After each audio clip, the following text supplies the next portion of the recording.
Good decision. Thank you. Hello everybody. Thank you all for coming. We're extremely pleased to have everybody here. Just in terms of who we are and what we're doing, I'm Kim Vogel. This is Bridget Piernick-Yoder. Dr. Karen Barnes, the chair of the department, is in the back. Autumn Clay is right here. She's our academic floor coordinator.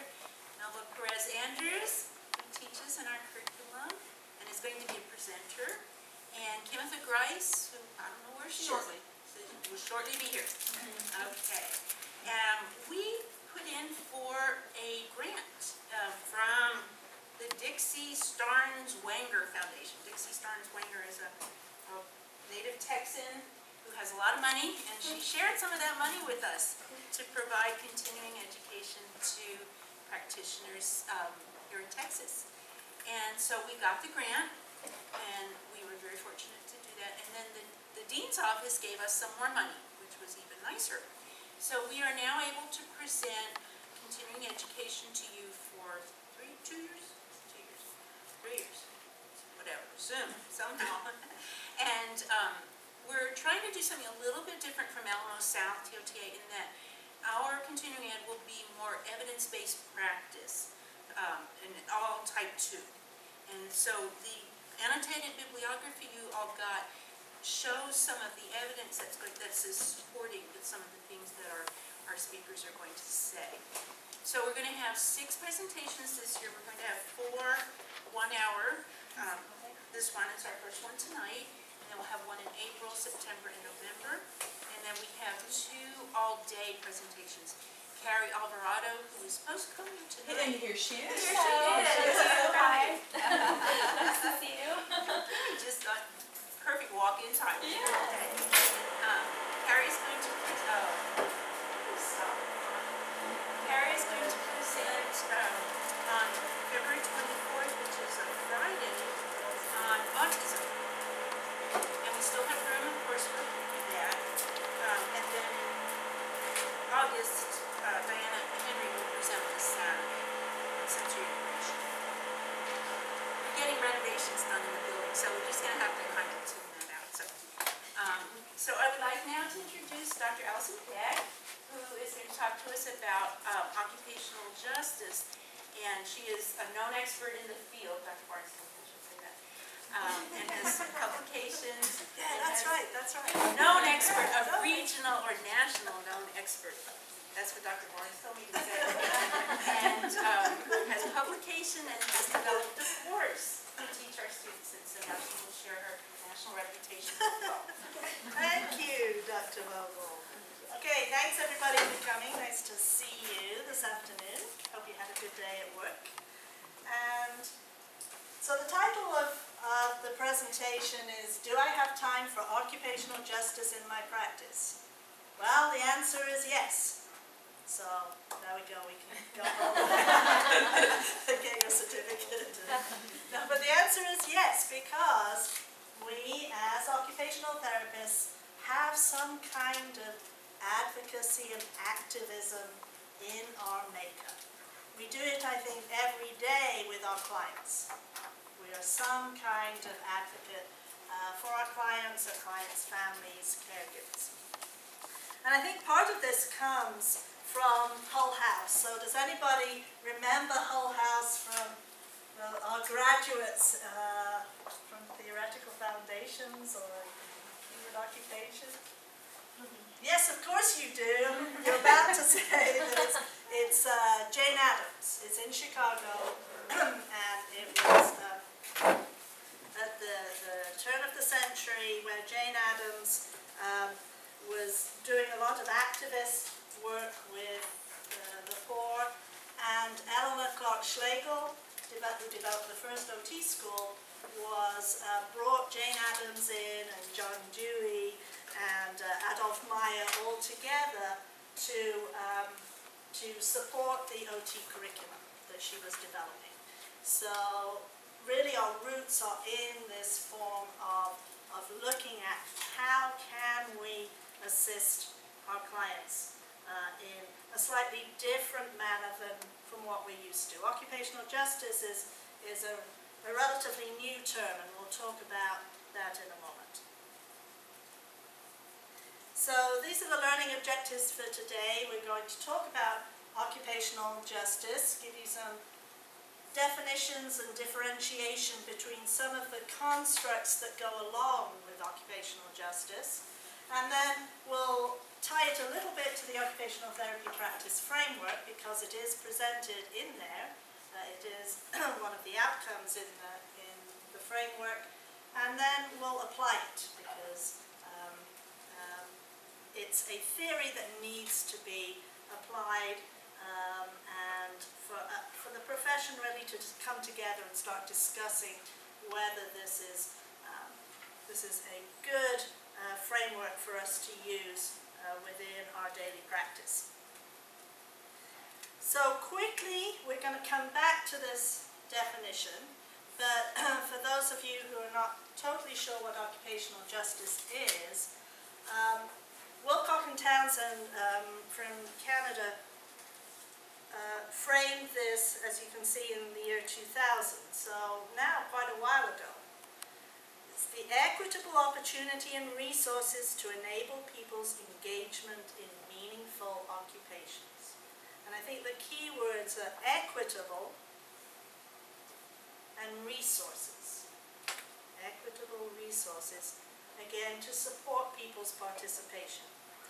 So therefore, injustice is when people are stopped or barred, or some of these words are quite powerful, segregated from participating in meaningful occupations.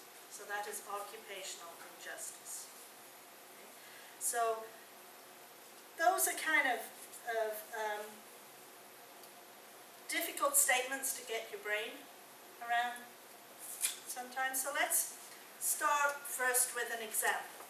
So if we're thinking about applying an occupational justice framework to how we provide our OT process for our clients, then it means we have to identify the environmental and systems barriers that prevent them from participating in their occupations. So we're not talking about the client factors, we're not talking about the individual's client factors, performance skills, performance pattern. We know that they are limited in some of their occupations. That's why they're coming to us, so that we can help them participate more fully. So it's not kind of their conditions or their disability, it's the environmental and the systems, the social systems, the political systems that our society has that then prevents them from engaging in some or all of their occupations. So I want to tell you the story of Emily. And I'd like you, when I'm telling you the story, to think about what are the societal barriers. So those are things like institutional rules, societal attitudes. What kind of barriers did Emily face growing up? Societal barriers. What kind of physical barriers? Physical, we mean really accessibility. So what kind of, how was she limited in her accessibility to socially participate in leisure recreation? And then what kind of political barriers? And by political barriers, we're thinking about what kind of laws, what kind of allocation of resources that come from the state, come from the federal government. Are there any kind of barriers to her participation in meaningful occupations? Okay, so societal, physical, and political. So Emily is a 27-year-old now with an intellectual disability. She also has cerebral palsy, and she's a wheelchair user for some of her long distances or distances outside of the house. So she does ambulate, but she is a wheelchair user.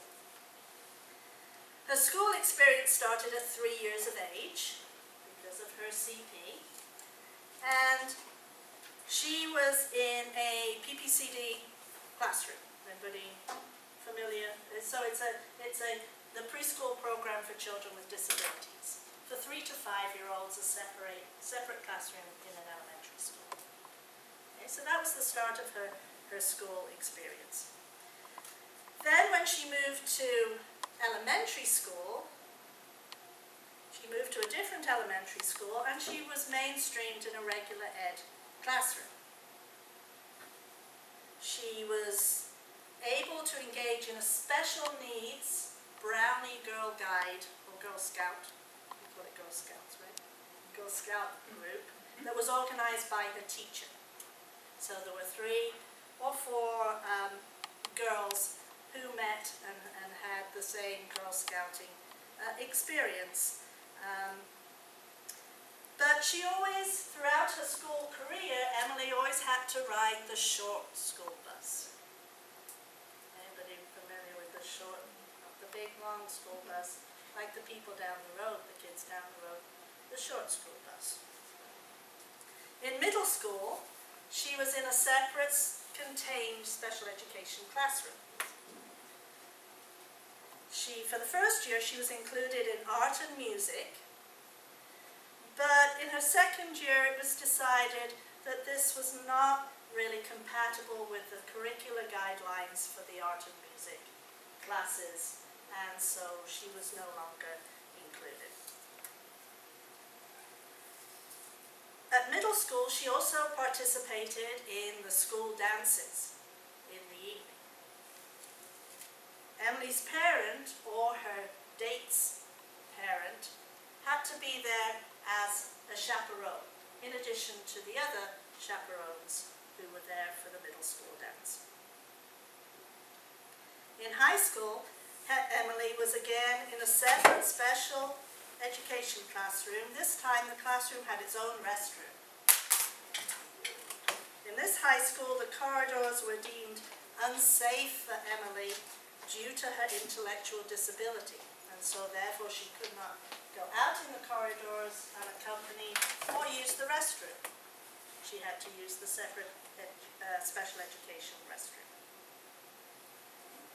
In high school, the dances were not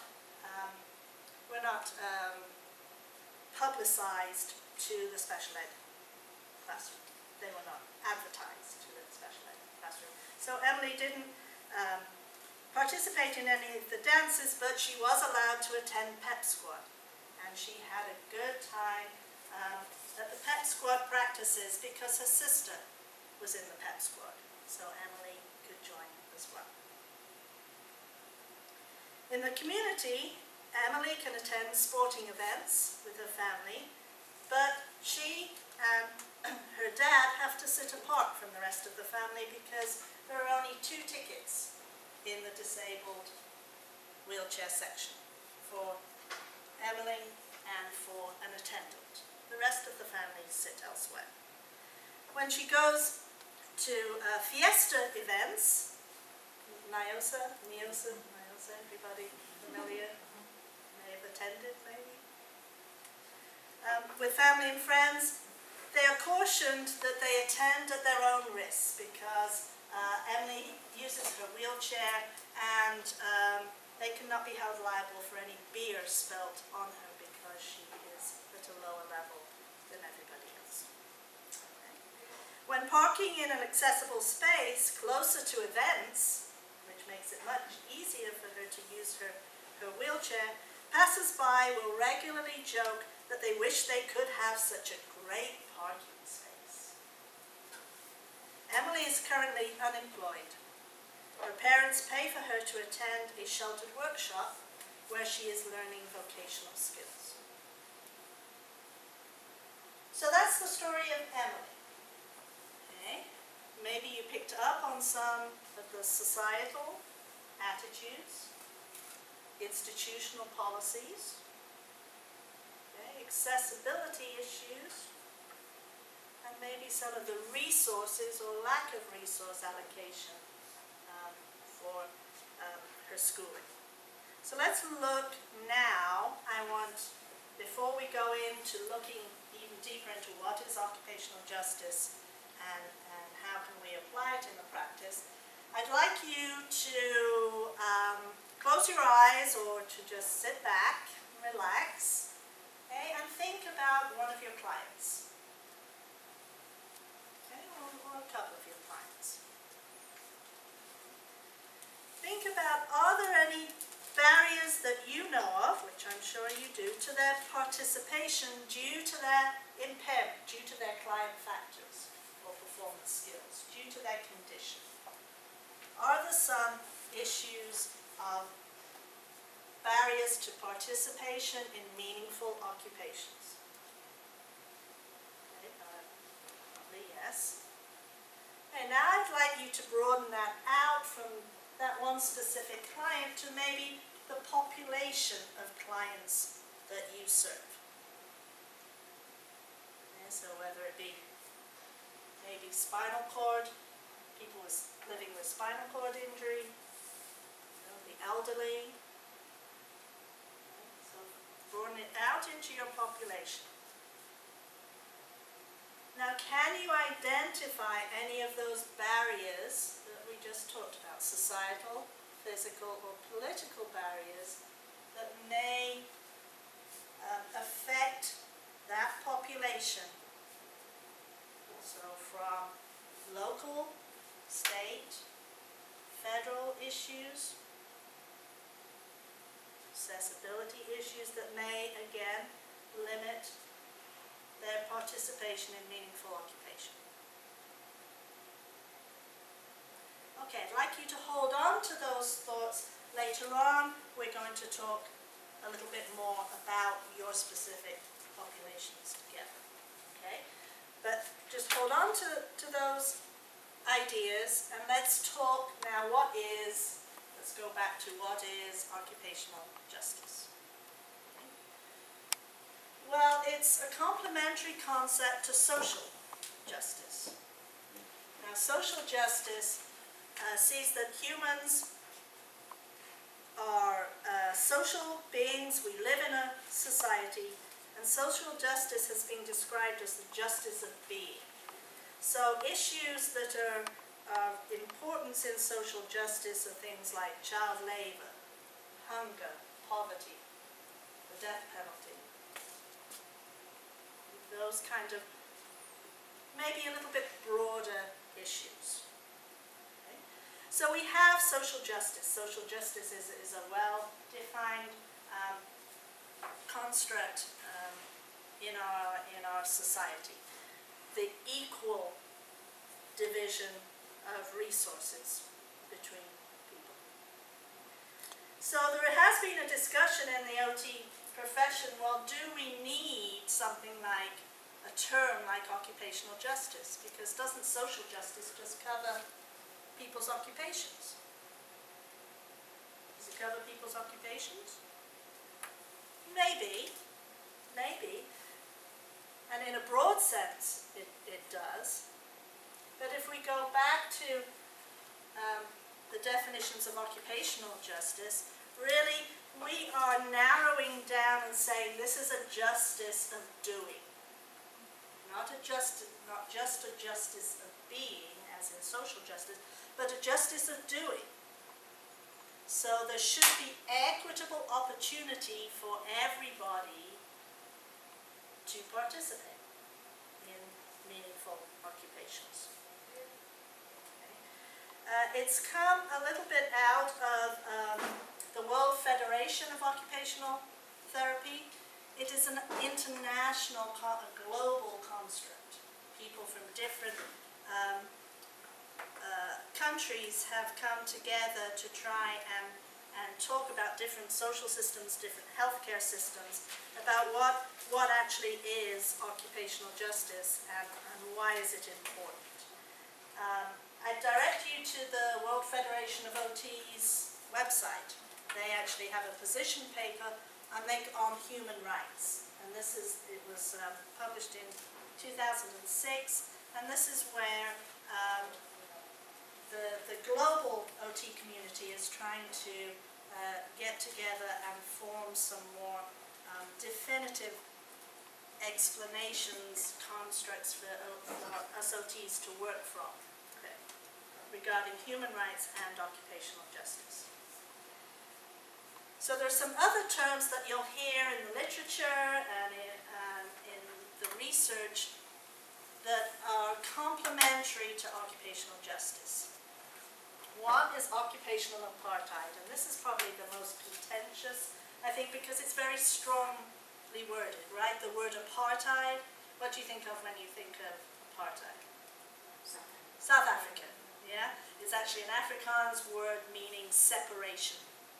So the separation, in this case, racial separation. So occupational apartheid is really where there are significant barriers to people's participation. Significant barriers. And we are obviously most concerned with that of disability. Okay. So where are people segregated and barred in the society by economic, social, and cultural practices? Where are they segregated? And again, this is really quite on, to me, quite on the extreme of terms and definitions that you may or may not agree with.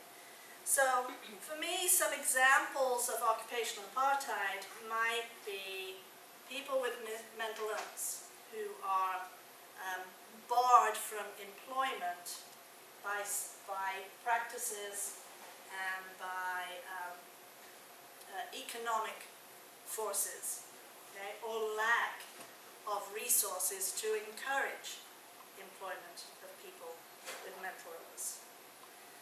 You might think, oh, okay, maybe those halfway houses that everybody thinks are a great idea for people either coming from prison or people with significant mental illness, but not in my subdivision and certainly not next door to me. Okay? Is that an issue of occupational apartheid? And then segregation of people into special programs that bar them from participating in other everyday events. And as I said, there's lots of sides to this. Okay? Because special programs are very good. Special Olympics, Kinetic Kids. Okay? Very, very good. Those, you can tell I'm a PD therapist, so you'll have to fill in the adult Paralympics. Okay? But they are segregated programs. Let's remember the debate about somebody with, I don't remember who it was, I should have looked it up, with, the artificial, what are they made of? Those really cool looking legs. Yeah, right, and that they would actually post faster times than somebody, with two natural legs. So it's kind of like, should there be separate programs in recreation and leisure? Or should it be open to everybody? Or is that even practical? But is it an issue of occupational apartheid? Occupational deprivation is really, as it says, where people are stopped or deprived, as it says, of their occupations, but for reasons outside of the individual's control. So where are people deprived of participating in meaningful occupations because of rules, regulations, policies? Okay? Here are some examples I thought of. Okay? Children are often deprived of play, opportunities to engage in play, because of poverty. Okay? Either there aren't any playgrounds in their part of town, or they're unsafe. or they have to work for the family to provide income because the family doesn't have enough income or resources. Okay. How many playgrounds are actually accessible? Okay. And then accessible for a variety of disabilities, although again things are getting a little better with we have Morgan's Wonderland, but it's open to everybody, but is it used by everybody? And then adults who are deprived of their basic occupations, often when they live in institutions.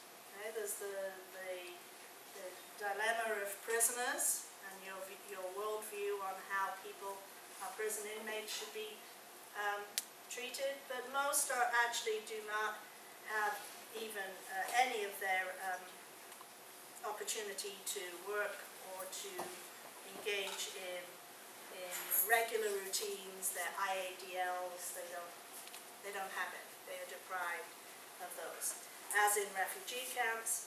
And how about the elderly in nursing homes? And again, by maybe safety policies. They're deprived of some of their meaningful occupations.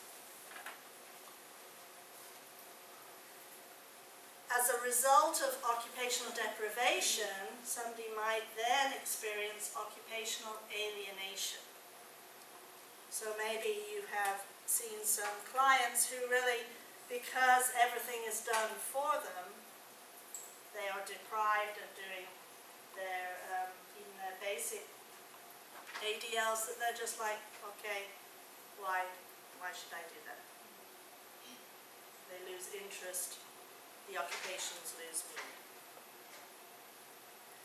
About people or people who are in repetitive paid work. Okay, so maybe somebody with an intellectual disability who maybe has the abilities to do something more than put chip bags. Sorry, English coming out there. Chip bags into, 3 or 4, 6 chip bags into a carton, packaging for $10 a week. Occupational alienation.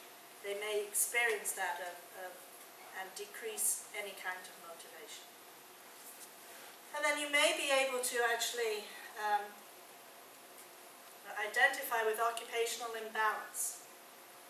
So this is where an individual or group, their meaningful occupation participation is compromised because they are either over-occupied or under-occupied. So for example, when everybody in the family can do nothing else except get up, go to work, come home, sleep, maybe go to second job, come home, go back to first job, okay, because of poverty, occupational imbalance. And our caregivers, they have occupational imbalance when they are caring for an elderly parent with Alzheimer's or a person relative with a chronic illness, okay, where they do not get to engage in their own variety of meaningful occupations because of restricted time and energy. Okay? Because, I should say, because of our healthcare system relying so much on caregivers to provide care that maybe others could, respite care, increased home health, those kind of things. So it's a system problem. So occupational justice was added to the occupational therapy practice framework, and it actually appears now in outcomes. So in the outcomes of your OT process, you should be including some type, some form of occupational justice. And it's defined by the framework as that clients should have access to and participation in the full range of meaningful and enriching occupations afforded to others. Again, the afforded to others is the key piece there. Again, looking at systems, barriers in a system rather than individual client factors. And it is actually separate outcome from self-advocacy. So although occupational justice includes advocacy, so it would include encouraging our clients to join both groups within maybe our rehab facility, but also with community advocacy groups to get some of these barriers changed. So that is self-advocacy is generally an individual having a voice. Occupational justice is more a group, a population having the voice to try and make changes. So the framework actually gives some examples of how you could include occupational justice outcomes in your OT process. And the examples they give are that people with intellectual disabilities serving on an advisory board to establish programs offered by a community recreation center. Or workers who have enough of break time to have lunch with their young children at daycare centers. Or people with persistent mental illness welcomed by community recreation center due to anti-stigma campaign. And then alternative adapted housing options for older adults to age in place. Okay, so now let's go back to your population that you visualized a little earlier on. Okay, so maybe we could split into what, like 3 groups, and I'd like you to share with each other the population you identified, and then describe, so if you came up with some of those societal or physical or political barriers for that population, share them, compare and contrast what you've come up with, and then individually I'd like you to see if you could list 3 strategies you could use to incorporate occupational justice into your daily practice, or that you are already doing in your practice. Let's remember to go back to the beginning. We are advocates and activists at heart, and I know some of you are already doing these kinds of things without maybe the framework or using the terminology of occupational justice. Okay? So